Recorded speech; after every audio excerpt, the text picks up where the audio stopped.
Working with the neuromuscular disorder before the diagnosis, the possibilities of cerebral palsy. I'm not here to diagnose. I'm not here to diagnose whatsoever, but you have a 5-month-old baby that you are knowingly in trouble. When you have a neuromuscular disorder, there's a chain of command medically that you really need to go through. Again, I'm not a doctor. I'm not here to diagnose this. I'm here for the movement and development. But what is going on here? We need to settle your child neurologically. You are on epileptic medicines. You've been in the NICU for days. And now you have a child that is just not presenting into milestones because your child doesn't know how to lie down. The act of just lying down, or what I call the absolute horizon, is precedent and the breathing before you're going into development. And I just did a live on this the other day, and I'm going to ping that one to your post as well. So the first things you are doing, okay, medically, you have to go through the basis. The way the pelvis is setting up, I would really get on the dance card right now for an orthopedist to watch those hips. Those hips are coming in way too narrow, and that's your first thing, that your child's legs aren't presenting down, and you're seeing the contractions that need to be going through there, and that needs to be dealt with. You want to see an ophthalmologist.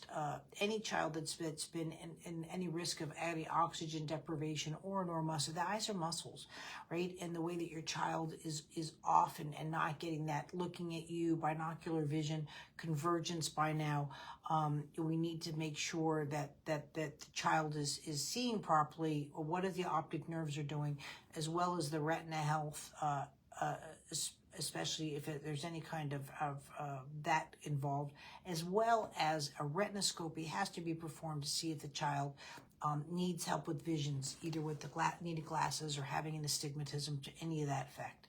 Those are your main ones. I read an excellent book. It's on my resource page. I cannot remember the author. I'm horrible with names. It was written by a neurologist, and she goes, I don't care how good your neurologist is. Every child with neuromuscular issues needs a baseline. Cardiology, pulmonology. Pulmonology is very important. You're going to say, now I don't have a problem. You're going into winter. Winter increases is pneumonias and RSVs or anything like that. Your child gets sick. I'm going to tell you right now, you're going to be in trouble if it's not managed and caught quickly. Because the respiratory tightness in the chest, and you're also risking, if you don't know, you have it already, reflux, because again, when the chest is this, when I burp, my chest goes burp, but when I'm this tight, I go to burp, that same momentum, I'm a volcano, and I'm going to have spit up and reflux, and that would be gastroenterology. I know it's a lot. It is a lot. It's not going to be fun. I'm telling you this from experience. It's not going to be fun. I had more Christmas cards from my child's doctors than I did from any friends I would have possibly had. And I'm not saying that facetiously. My son was chronically ill. He's had 30 surgeries and 26 doctors. And no, it's not fun. 47 days in the hospital, I can go on, and I'm not here to scare you. I'm not here to scare you about talking about cerebral palsy. You have life issues you're about to face, and if I'm wrong, that's great. But right now, you're going to act like you have it. Movement-wise, you're going to start with my newborn movement assessment. So you're going to see by assessing your child that your child, where there is lack of rotation and all that going, what you need to work on. But the number one thing you need to work on is that breathing, the respiratory distress of just having those tight chest issues and so forth, and not having that mobility within the chest is your absolute number one priority. And then you're going to get into the Tummy Time course and start building those foundations. You're going to be working on your medical team, but at the same time, you've got to work on movement. And that is imperative. Your baby has to learn how to lie down. And right now, the what's going on in its system is just not happening. You're not going to get all of this from your local services. Once a week is not going to be enough for a child with this kind of neuromuscular of input that's going on. You've got to start your home program.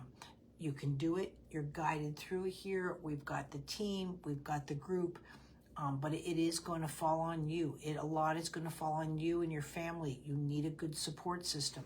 One of my best tricks I used to have, people don't know how to help you in this condition.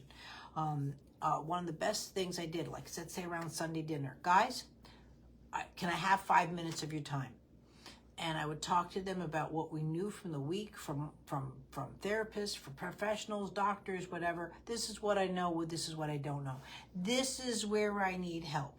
And I'm telling you right now, if you're exhausted, that's your worst enemy. You need sleep. And if you're not getting sleep because your child is just off the charts and not, because again, they're not lying down. I don't care, you find your best friend, your spouse, your this, your parent, somebody that can just literally say, I'm right here, I need to sleep, even for a half hour. Watch my baby, I'm right here. You don't have to do anything, you just pick them up or whatever, or hold, I need to sleep. And then people can help you. But otherwise, people are going to just say, oh, you're in my prayers, you're in my good thoughts, which is wonderful. We all need them, but we need help. And it might be financially where you need help. It might be whatever. But the number one thing that we all need as special parents is just time. We need help through people's times where they can give you. And if that's what it means, that someone watches your baby so you can go take a shower, or maybe a bath where you're sitting there and getting a 10-minute break, you're going to need them. We all need them. And that's where for you personally, you need to get your strength up, because this is going to need your attention.